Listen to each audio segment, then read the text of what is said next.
it's limited the period of detention for only 5 days. I move, Mr. Chair, that the period of detention of Attorney Lopez be 10 days instead of 5 days. So I move, Mr. Chair.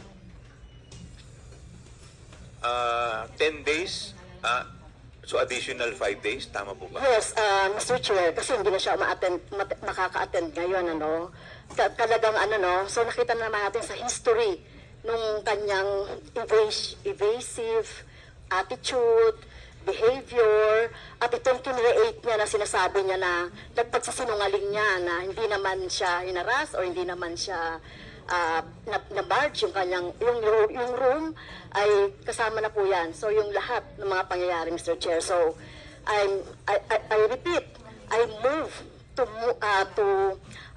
extend the period of contempt